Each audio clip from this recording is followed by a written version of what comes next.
What's up, y'all? Welcome to another episode of Overtime presented by Tech File. This week, we are coming at you discussing all things NBA draft because by the time we be doing overtime next week, the draft will be going on live. We ain't trying to compete with the draft. We're trying to watch the draft and enjoy the draft. So this week, we are getting all into it, talking about top prospects, some local kids from the 414 Wisconsin ties, Bucks draft prospects, some draft intel, and then we're going to end the show doing our own little mock draft for the lottery. So stay tuned. It's about to be a fun one. You see Tim jigging up there. Y'all ready for it?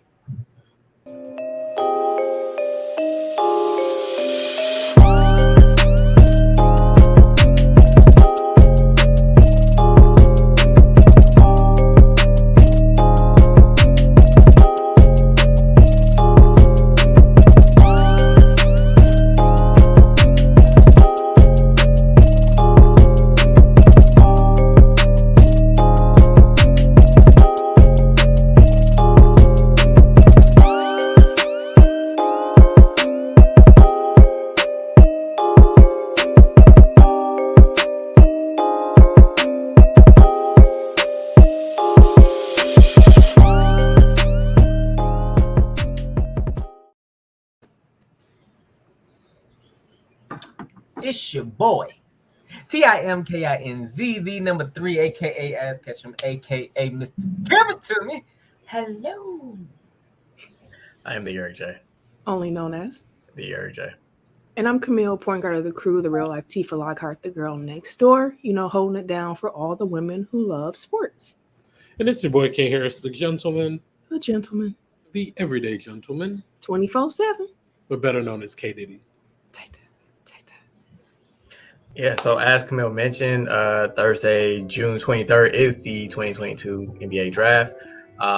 And so, yeah, we're here to kind of preview it for you, run down what our thoughts are on top prospects and what our team, well, at least the one team that does have a draft pick currently, but what they should do with it. So let's start at the top of the draft. I think pretty much the consensus across the board is that Jabari Smith, Chet Holmgren, and Paulo Banchero are in some order the top 3 picks in this draft. How do you guys have them ordered on your own personal big boards? I'm curious to know how Ken has his orders because we kind of texted about a little bit, but when we were texting about it, Ken never said his, and I'm curious if he has somebody in his number 1 spot that I think he does. I have Holmgren at number 1. I thought you did. You love Chet. Yeah, bro. He's skinny as hell, but I love how he hoop though. That's my dude, man. Yeah, he number 1 for sure. And then Smith number 2, and then how you say his name? Banchero, yeah. Banchero. My boy. Banchero, my boy. I like how he hoop too. But Chet number 1 though. Okay. I had Jabari Smith number 1. Then I had Chet number 2, but actually doing a little bit more research, doing a little bit more digging into it, I really like Banchero a lot. Like, I do, and I think that I would put him number 2 as like just on my big board, number 2, and then Chet at number 3.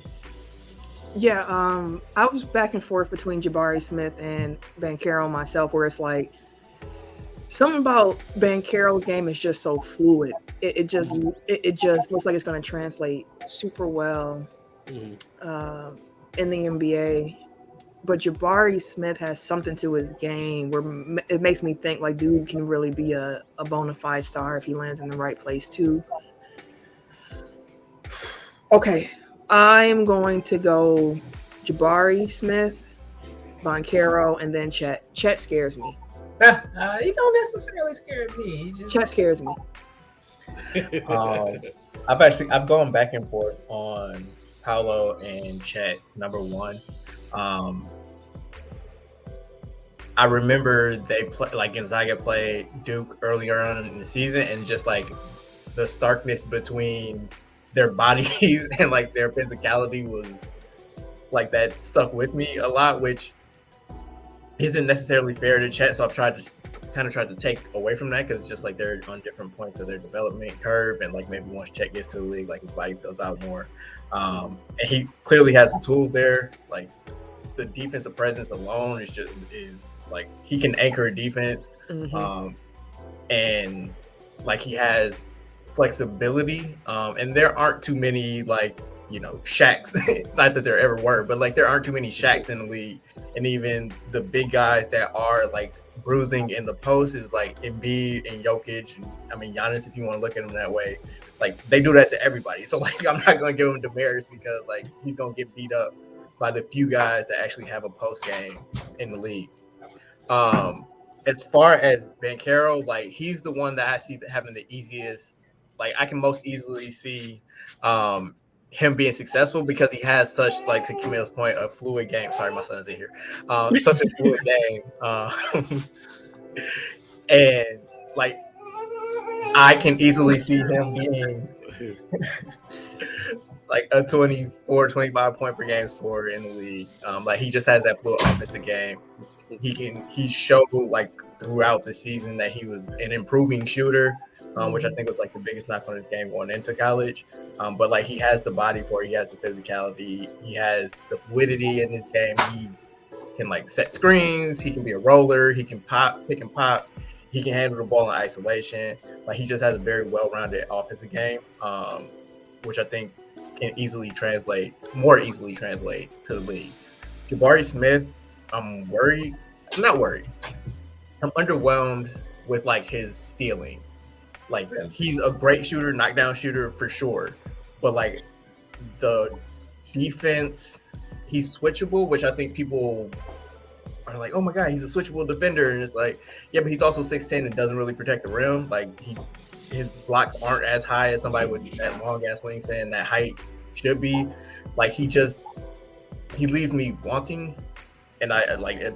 That may not be fair, but it's just like I see his ceiling as like a Rashard Lewis, which is, a multi-time All-Star, max player, but like with your number one pick, like it's like I want to reach a little bit higher. It's like if Chet and Paolo hit their ceilings, like Paolo's a go-to scorer and Chet is like a generational defensive prospect. So like at the top of the draft, I go higher up, like the higher upside than, I know he'll be like a 10, 12-year vet that's a 3-and-D guy at worst with Jabari Smith.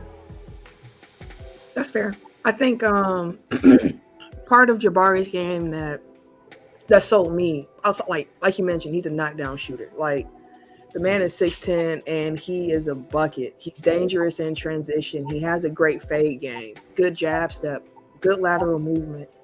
The ball handle's a little average, but he's 6'10", so I don't really personally expect a whole lot out of that. But man, I know Rashard Lewis is one of the comps I've seen with him a little bit, but like if he hits that defensive ceiling too, you can mix in like a little KG in there with that Rashard Lewis. I even saw a Chris Bosh comp before, and I was like, that could be an interesting ceiling for him. Like if I was somebody like Orlando, maybe getting a Chris Bosh player would be a big boom for me personally.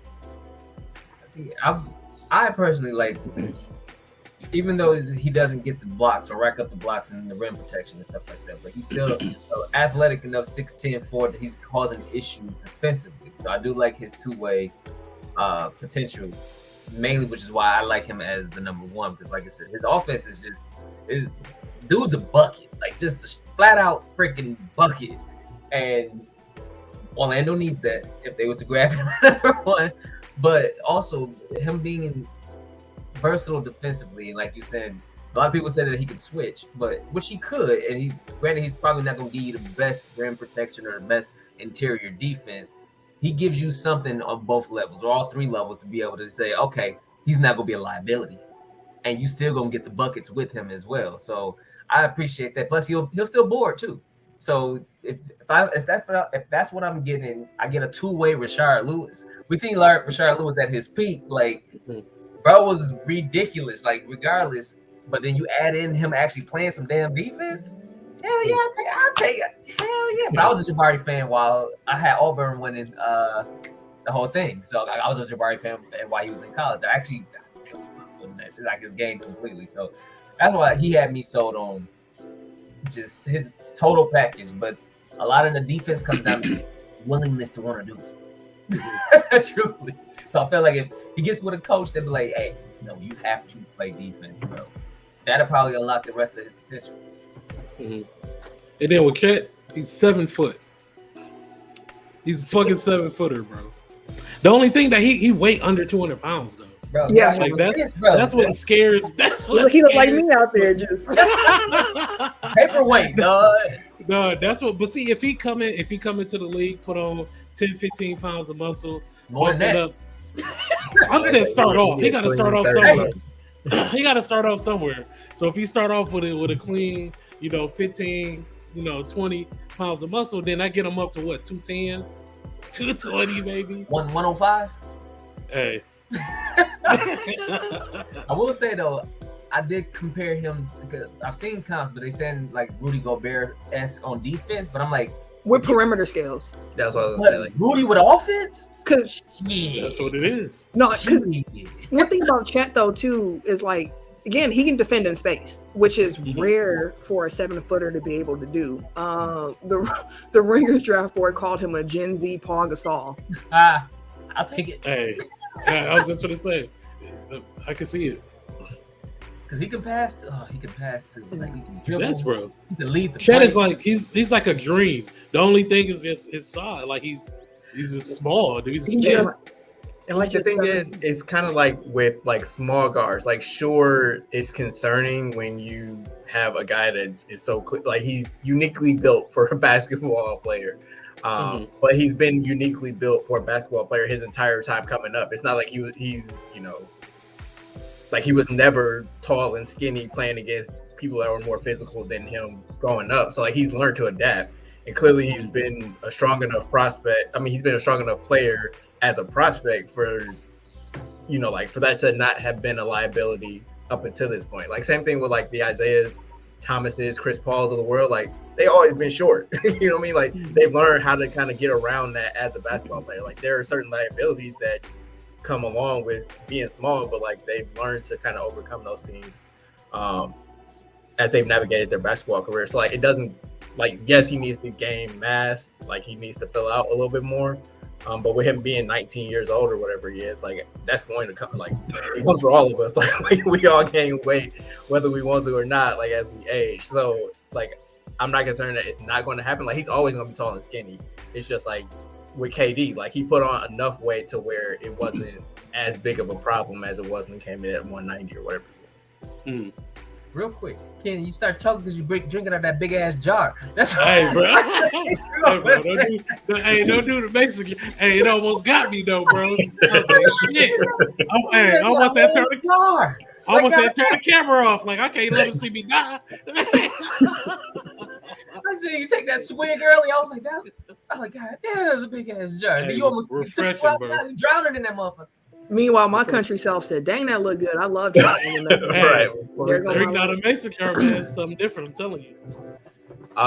So it sounds like we all have the consensus top 3 in our top 3. Was there anybody that was close to breaking through? Like, is there anybody on that next tier that you're like, I don't know, like maybe he's above Chet or maybe he's above Paolo? I really thought about Jaden Ivey, but truthfully, no. Like them 3 are like Solid. they're solid. They are the consensus. Like no ifs, ands, buts about it. Because like I said, I have personally always fucked with Jaden Ivey. Like he's the only. He really reminds me like a Morant, Dwayne Wade type. Like he's a crazy slasher, crazy first step, getting to the rim, cutting, slashing. Like he throws his body all over the place and stuff like that. Like exciting player to watch and stuff like that. But he still got that 3. He got to work on some of that. For my guard like that, like I mean, he's looking more like a 2 because he don't really get that many assists like that. Like if he was to get his assist game up, then I'm like, okay, yeah, I see more job than D Wade. Right. And that was why, like, as people are comparing him to Ja, I'm like, like he looked like Ja on the court, so like I get it, but like the way they play isn't necessarily like a 1-to-1 comp. Like Ja is a creator. Like Ja was getting like 9-10 assists in college. You know what I mean? Like that was a big part of Ja's game and of his appeal.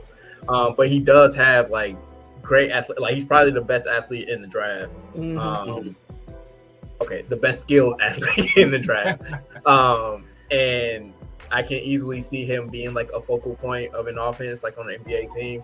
And yeah, I probably have him fourth, but I don't think that he was necessarily close to breaking through that top group for me.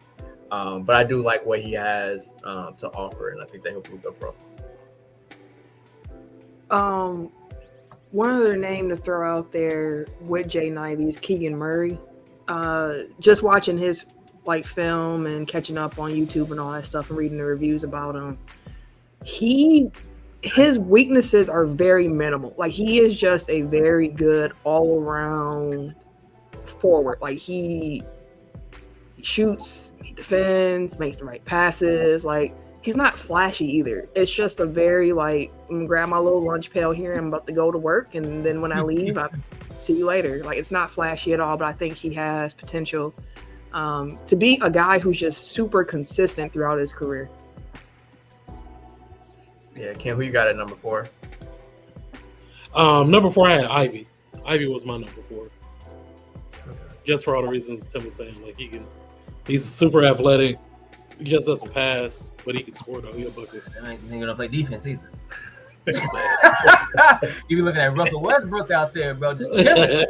Bro, your man's is over there, bro. Why are you here? What are you watching? Stop watching the game. Stop watching the game.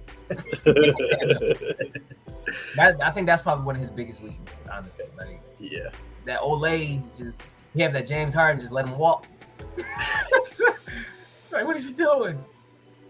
So we're using the Ringers draft guy as our rubric, I guess. So based on that, who are some people outside of the top 10 that are like your biggest sleepers that you're just like, man, that dude, like he's lowly ranked, but like that dude's gonna be nice? Old boy from Notre Dame, Blake Wesley. If he's available on the Bucks, I want that motherfucker. Talk to him about Blake Wesley.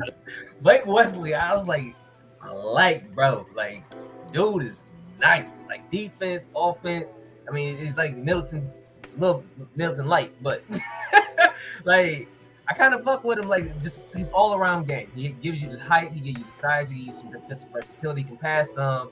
Like, but the nigga who, like, he was at Notre Dame. He was pretty much the inspiration. Better defender though.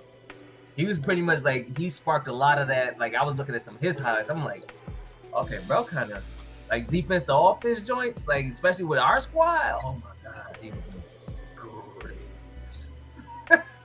That's who I got. Camille, who you got? Well, you're taking a sip. Ken, who you got as your sleeper? My sleeper. Toss it back to her. Camille done now, so if you want to toss it back to her. Oh, go ahead, Camille. I figured you weren't ready. I put him on the spot. My bad. No, I got two. One is somewhat of a higher ranked prospect, but I really love Jeremy Sohan. They pronounce Sohan? Sohan out of Baylor. Yeah, he played for Baylor, right? Yeah. A 6'9" guy who can literally defend all 5 positions. Like, just the idea of him excites me, of like what he could become. He just has so much potential in my book. And I love how he always changing his hair colors and stuff too on a more just like, unimportant level. But like, he's active on boards, he boxes out, he rebounds, he's a good interior player. Like, he can't really shoot like that. Like, that's the weakness in this game. But if he gets drafted to the right place, right development, I think that can become at least something that's like average for him. His shot doesn't look bad. It just does not go in all that often. And then I'm also a fan of Dalen Terry out of Arizona, who is someone I have on my Bucks list, so I can talk a little bit more in depth about him a little bit later. But just a wing that can defend, like a rangy wing that can defend, and seeing how the league is going, like, you need guys like that, and I think he has a valuable skill set to bring the teams. Yeah, to that end, like I also have another guy that on my Bucks list that so I'll just mention them here, but like we'll talk about them a little bit later in the show. But Jalen Williams, like I love him have for like you. biggest man crush on Jalen Williams. Like every couple of years, like I have a guy that like it's just like, oh, he would be perfect for the Bucks. Like Desmond Bain was one, Donovan Mitchell was one. So like I've had pretty good taste. Like I've had pretty good taste with draft guys. But yeah, Jalen Williams, I love everything about his game. The other one that I have is Jaden. See, it's Jalen. Jaden's like I always forget. Jaden Hardy from G League. Like he came into the season as a highly ranked. Like he was in consideration for the #1 pick. He struggled in the G League, but contextually, it was like, okay, it's the 18-year-old that's like the go-to guy in a league full of professionals. Like it's kind of expected for him to come in and struggle a little bit, but there was progression throughout the year. He still has the tools. If we look at somebody like Shaden Sharp, who didn't play at all this year, like they basically were neck and neck, like as high school players. So it really shows you like you can kind of lose for winning or win for losing if you just like get out while the getting's good, essentially. So I think like if Shaden Sharp is still holds like that prestige from his high school career, then like some of that should transfer over to Hardy, because again, like he put himself in a more difficult situation than even like the ones that went the one and done route in college. And like I think he was still like the people on his team deferred to him, which is a bunch of other highly ranked players and other professionals. Like he was the go-to guy on his team. I still feel like the talent is there. Like he's shown flashes of other things. So I think that with development, like he has all the tools to be a successful pro. Mm-hmm. Ken, did you come up with a sleeper or you want? Yeah, my sleeper. I like Washington Jr. from Kentucky. Ty. Yeah, Ty. He might be around 6'4" guard, man. I love how he moves. He's a good playmaker. He passes the ball. I like the flow of his game. So, and one thing to keep in mind with Kentucky guards, like they're always kind of tamped down a little bit in that Kentucky system. So like he can really, there's a chance that he could really explode to the next level. So I like that as an under the radar pick. Yeah, he's a mid-range killer too. Yeah, he is. The last thing that we'll hit on in this segment is which top prospect scares you the most? Camille, I don't know if Chet is the guy. I know you said you had some reservations. No, Chet definitely does give me some pause because of his frame, but the player of all the top prospects that scares me the most, and I wouldn't be surprised if someone else has him on their list, but it's Shaden Sharp. As you kind of mentioned, like we literally just have high school tape, and we've only seen him against high school talent. He could be somebody who is like like Paul George. Like he could be a beautiful like shot creator in the league if everything pans out right. But he scares me. Like I don't have enough. If I had a top 5 draft pick, I completely understand the upside associated with them.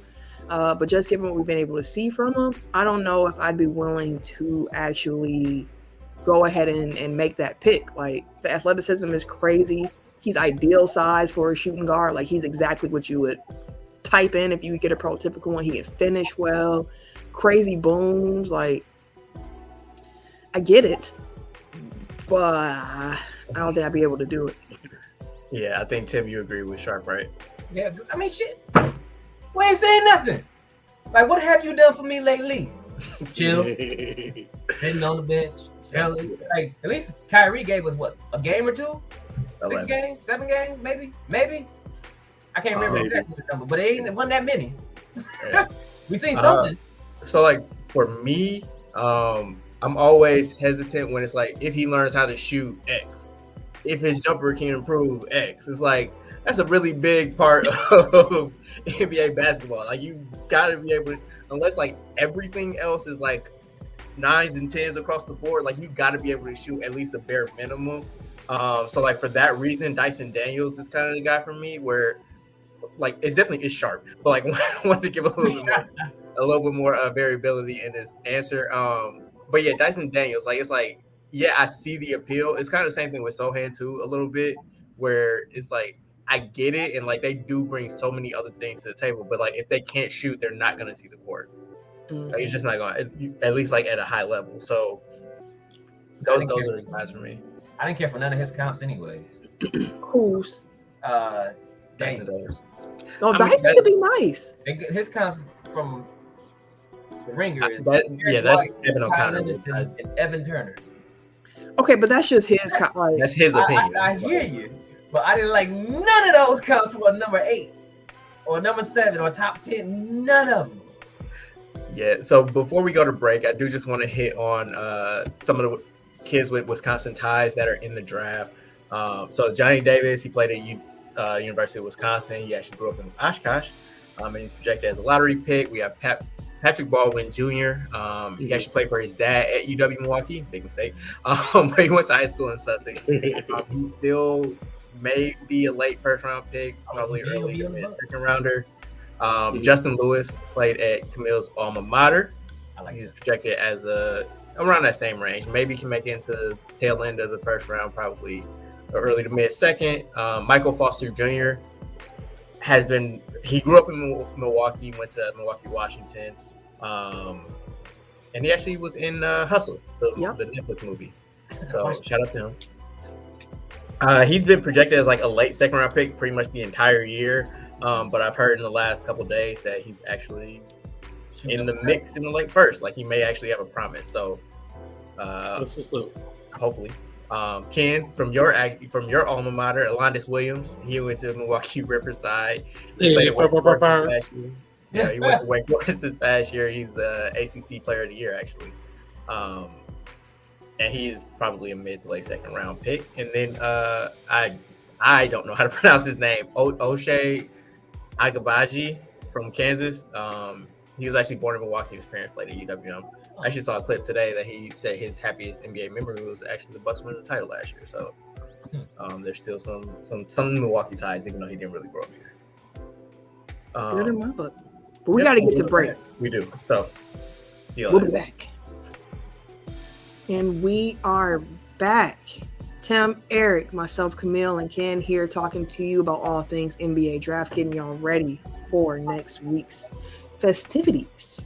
We're going to kick off this segment here talking about the Bucks draft, since we're all, including Ken here now, fans of the Bucks, although Ken's first love is, of course, the LA Lakers. Till I die. Right. It's talking about needs and who we have at the top of the board for the Bucks. So who wants to kick us off with their dream list of Bucks prospects? So for me, excuse me. So for me, I've been banging the drum for years that they just need to draft as many like versatile wings as possible. Like that's always gonna be at the top of my list. Like anything that can kind of kick Giannis to the 5, at least in stretches, and can also play like a 3-4 is like perfect for me because that allows Giannis to play the 5. That allows them to still stay big if they want to play Giannis and Bobby, Giannis and Brooke. Like have somebody on the wing too. So like for me, like that's where I really zeroed in on. But like I mentioned earlier, Jalen Williams is like top of my board. I just feel like he doesn't play exactly the same way, but he gives me really strong Malcolm Brogdon vibes. Like he's a 2 that can kind of create for you, can knock down shots, can kind of do a little bit everything on the offensive end. His defense wasn't as good as Brogdon's, and he isn't as physically imposing. But like he does have the tools. He has some long ass arms, which allows him to kind of make up on defense. And I think it's more of like he had a really high offensive load at Santa Clara. So he kind of conserve energy on the defensive end, but like being like a complementary piece with the Bucks, I feel like would be perfect for him. So like some other names I had on my list: Jalen Williams, EJ Liddell, kind of like PJ Tucker clone, really.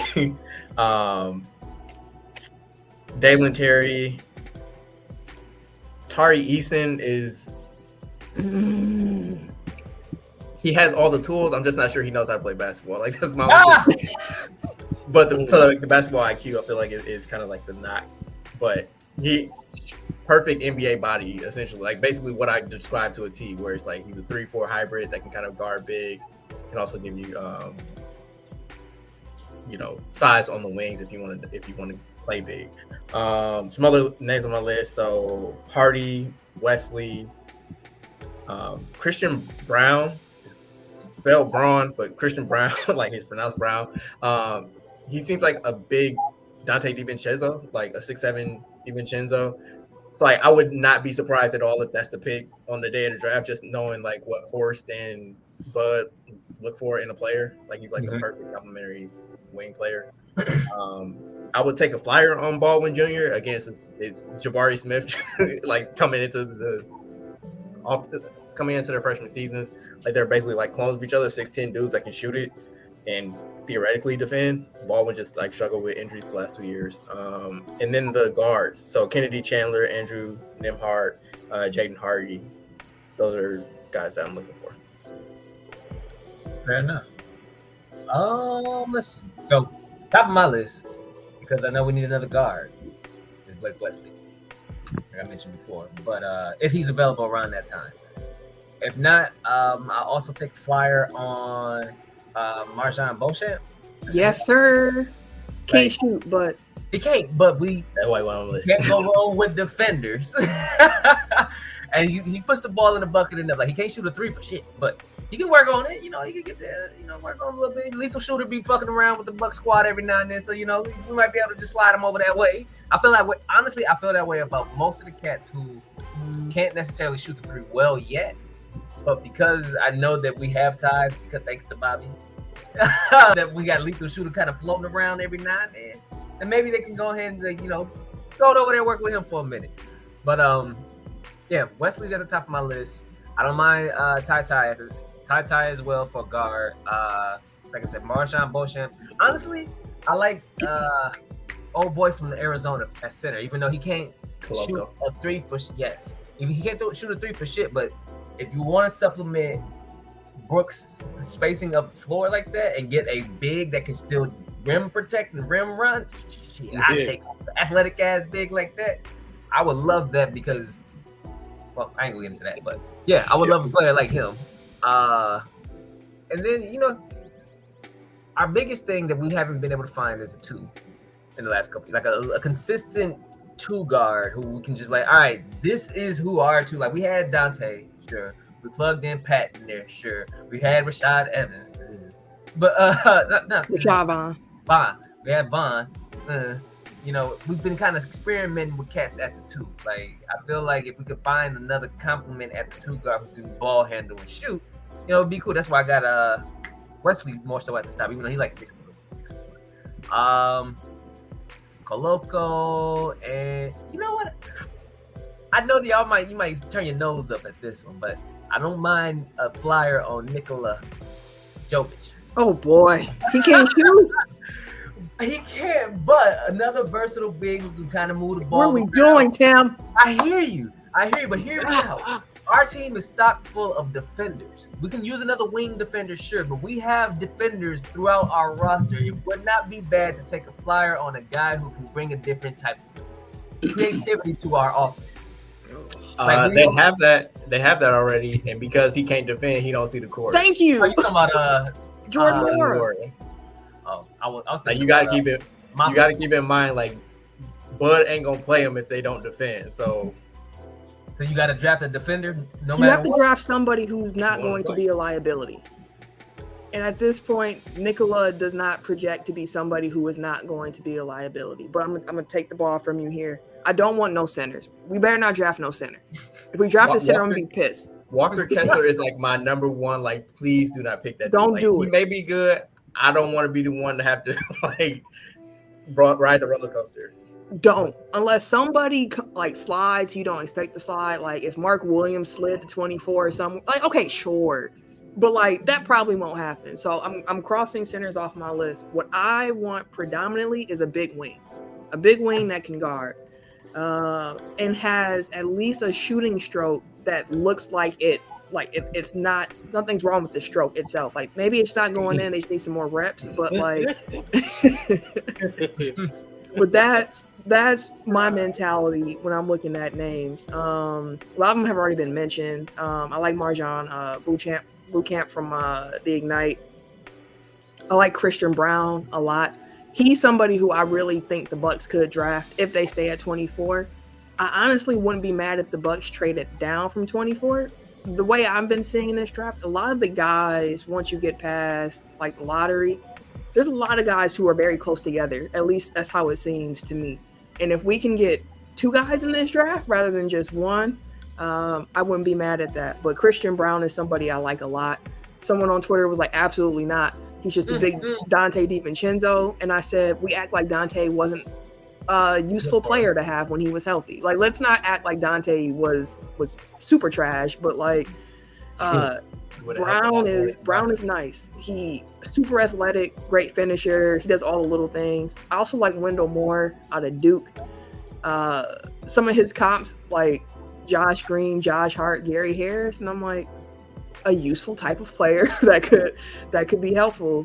Solid on-ball defender, gets a lot of steals, comfortable pulling up in the mid-range, like which could project a 3-point. Right now, it's not there, but like at the end of the draft, no one's gonna have everything you're looking for. So Dalen Terry's probably my like number 1 outside of Jalen Williams, who Eric already went on about. Also a big fan of Blake Wesley. Not as big of a fan of Kendall Brown. I've been hearing his name associated with the Bucks. Just his shooting is too far off from where I'm trying to be at. Kennedy Chandler, dope guard, but he's a little guy, 6 foot.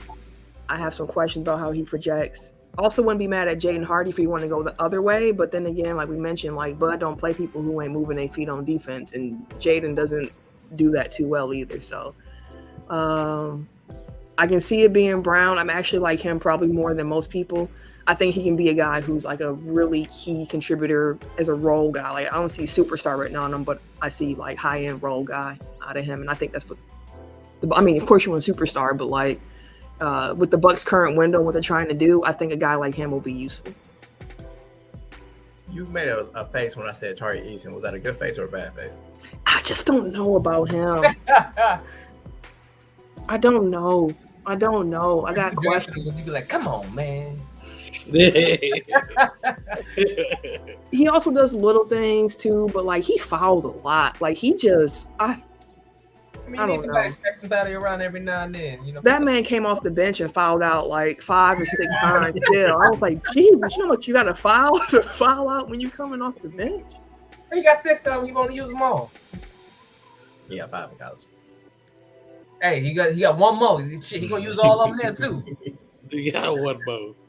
I understand your hesitance with Kennedy Chandler being like a small guard. It's just like Chris going out in round 2 kind of exposed like the lack of shot creation from the rest of the team. So like I have kept that like in the back of my mind. It's like, okay, they do need a little bit more versatility, not just like positionally, but also just like play style. Like they need somebody else that can come in and kind of run the show a little bit. Like they don't really have a point guard. Like Drew doesn't run the team like he can, but he's more of a combo guard to me. Like having a pure point guard has an allure to me, like personally. Yeah, I'd rather have Ty than that. Like that's fair. He has more size. Yeah, that's my dude.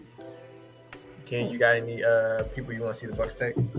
I like Ty. That's my dude.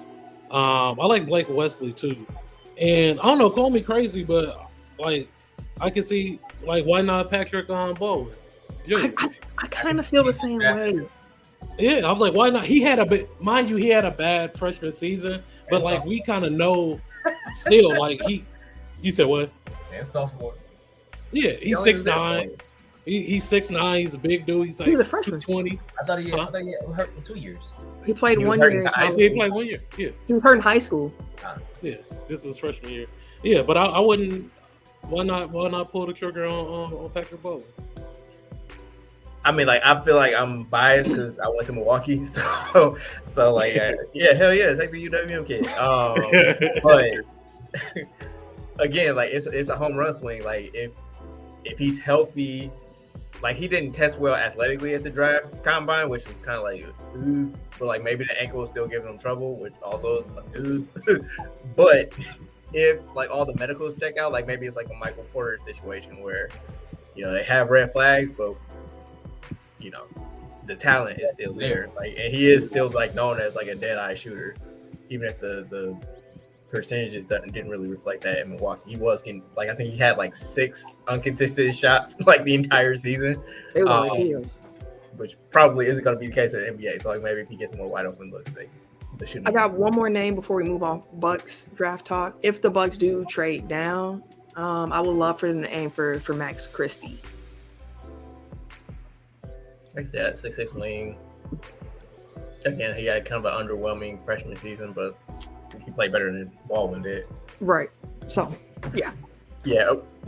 Before today, I was looking at like, Oklahoma City has 30 and 34. Like, that works. And then they traded 30 to Denver. So, they want that trade. It's a pretty good segue. We can talk about some draft intel before we close the show with our own little mock draft of the lottery. So, here's the latest scuttlebutt. Again, we are recording this episode on June 20. We're recording this on June 13th. So at this moment, here are some things that we know. Apparently, the Lakers, the Rockets, and the Warriors are 3 teams that are showing interest in trying to buy or move into the early second round. And again, I could see why. A lot of the prospects all seem to kind of muddle around each other. So depending on what you value, I get that.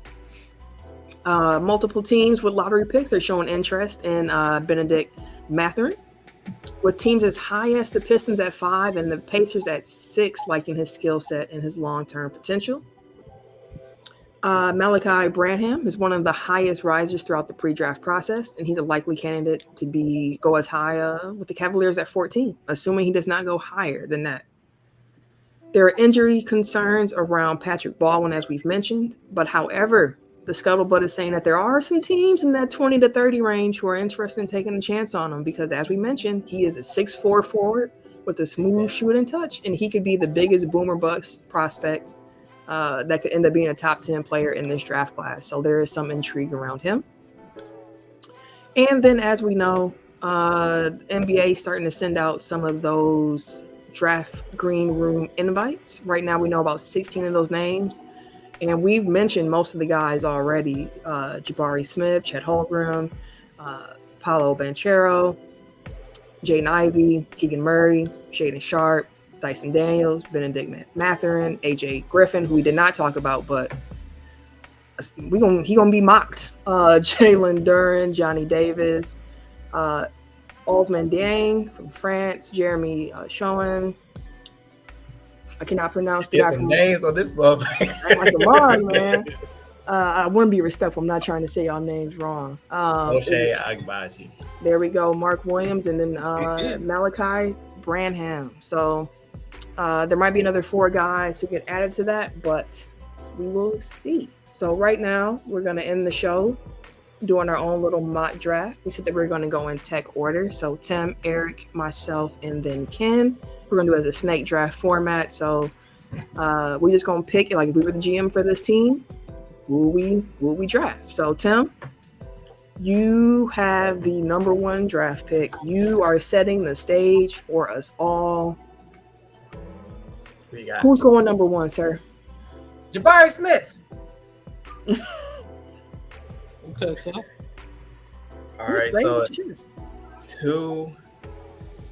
I'll go with Chet for OKC. That feels right. 3 ain't gonna make it too difficult. We're gonna go ahead and grab Banchero. Okay.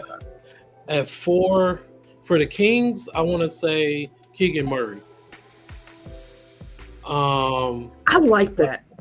For Detroit, I would say Jaden Ivey. I feel like that if the draft shakes out that way, yeah, I think Detroit would be ecstatic if the draft shook out that way and they were able to get Ivy at 5. Yeah. Ivy K, sign me up. Absolutely. Well, you got the Pacers at 6. Do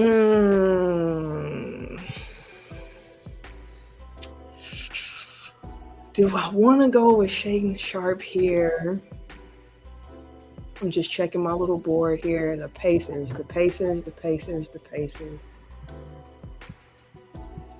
I'm actually going to shake it up a little bit. I'm going to go with Ben Mathurin.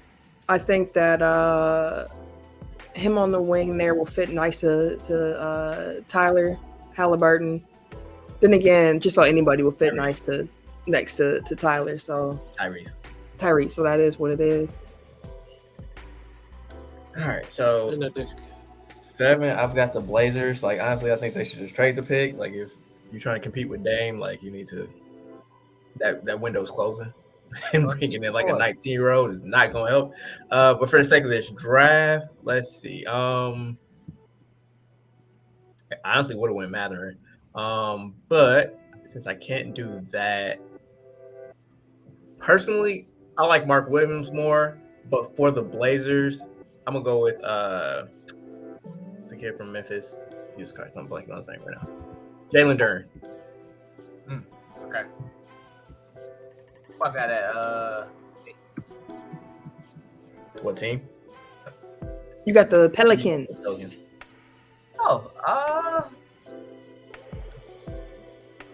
Let's get his copycat then. Or no, not his copycat.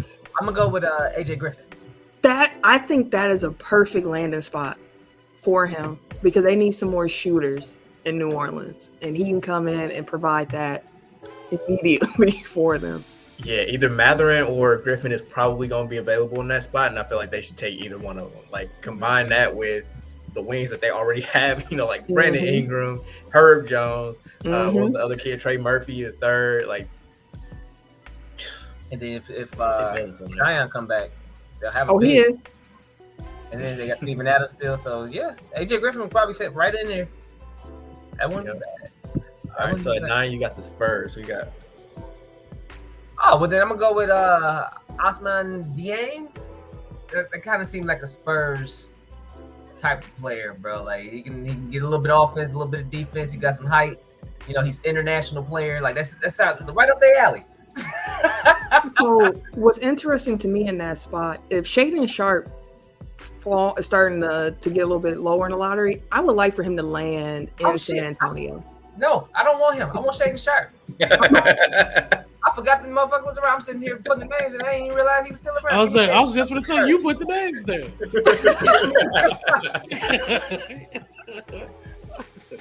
Yeah, I think him in San Antonio would be a nice spot for him to grow.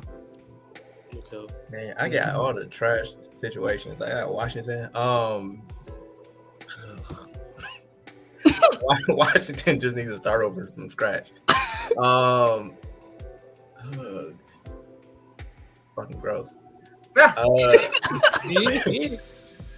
I'm sorry to do this to Wisconsin, boy. I won't go. No. For who? Johnny Davis. Okay. Oh, that'd be trash. Like I believe in Johnny Davis's potential. I really do. I hope he don't end up in Washington. I just don't think that's a good. To replace Bill, because Bill. I know. I don't feel great about it, but no, I hear you. But if you were drafting and you looking at who's on the board, I get it. Yeah. Oh shoot, that's me next. I got the Knicks. You got the Knicks. Hey. See, Johnny Davis to the Knicks would make a lot of sense. The Knicks are a team that I've seen is looking to trade up. They are in love with Jaden Ivey. He fits. Hey, he'll ball out in New York too. I know he would, and I know they really want they want a guard that can kind of play some defense and.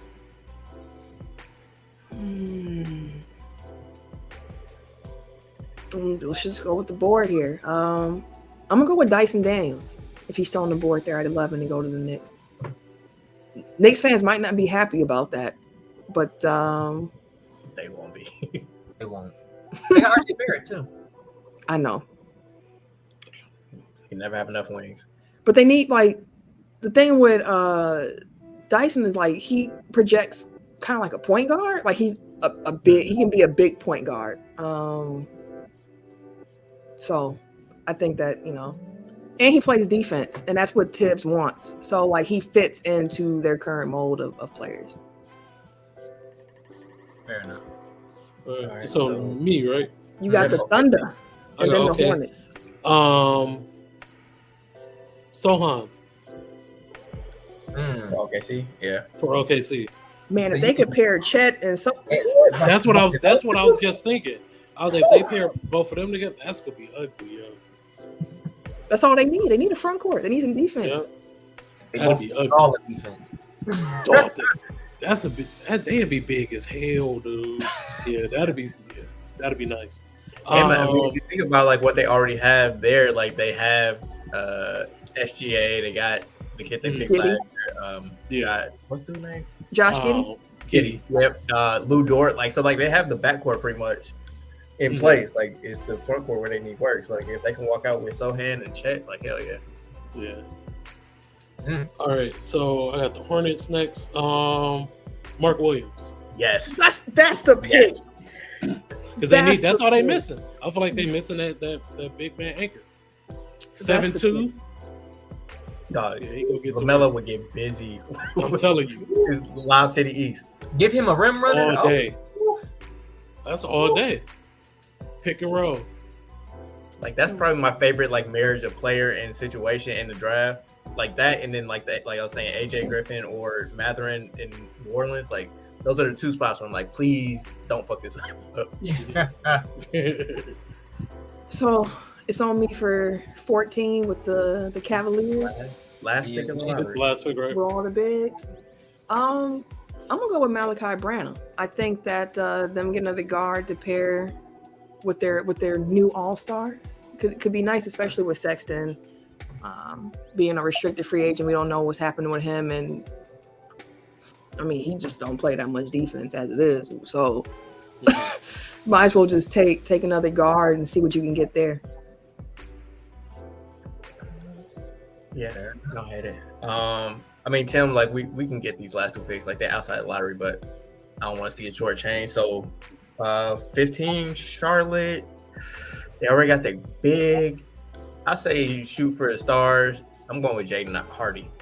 I would love if he fell to the Bucks somehow, but I don't think that's gonna happen.